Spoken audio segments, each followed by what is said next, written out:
Well, what started as 13 Macintosh apple trees more than a century ago has grown into a full-service, one-stop shopping destination in South Amherst.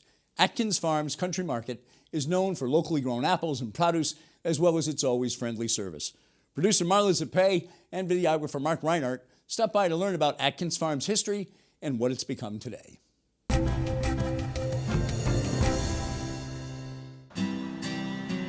Atkins Farms is a destination for people in the area. Everyone knows Atkins Farms. It's not just like another supermarket.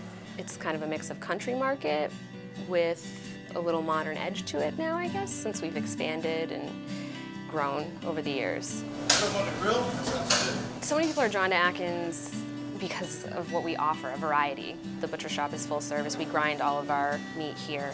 The deli counter. We have a full service florist, bakery, fresh produce, and Atkins has always been known for apples.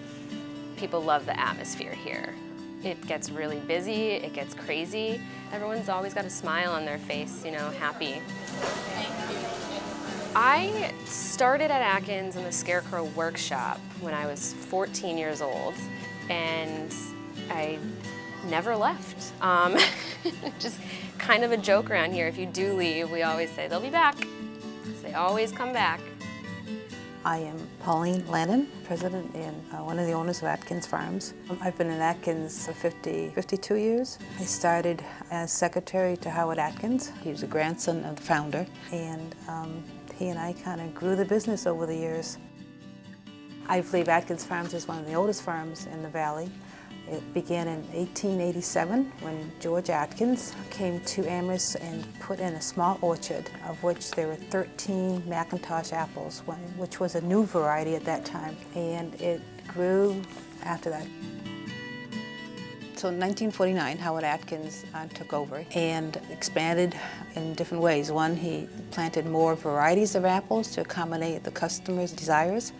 He also purchased land in Belchertown, and in the end planted 200 acres of apples there in Belchertown, much of which was sold wholesale, and ended up probably producing 150,000 bushels of apples in a year.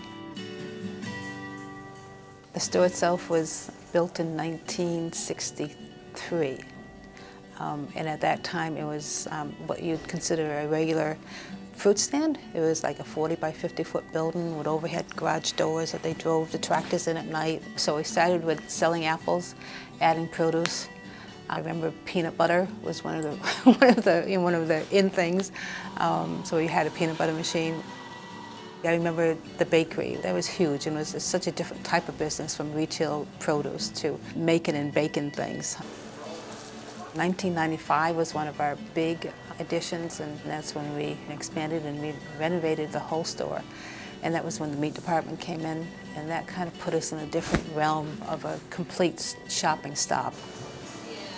I know for a long time the owners had wanted to start a second store. A lot of the people of North Amherst and the community north of here really wanted one right about where we are, make it more convenient for them to get groceries on their way home from work. Last August, I actually moved up to this store. Myself, the general manager, and a few others from down south came up. We finished construction on some of the shelving, did a lot of sanding, a lot of polyurethaning, and got everything ready for business to start up in September last year. Well, I've always loved the customers the most. The people and the customers come in. The people I work with, the customers. That's why I'm here. That's my favorite part about working here. I get up in the morning, I don't say, oh, I gotta go to work today. I get up in the morning, I'm like, all right, cool, I get to go and see people that I enjoy spending time with.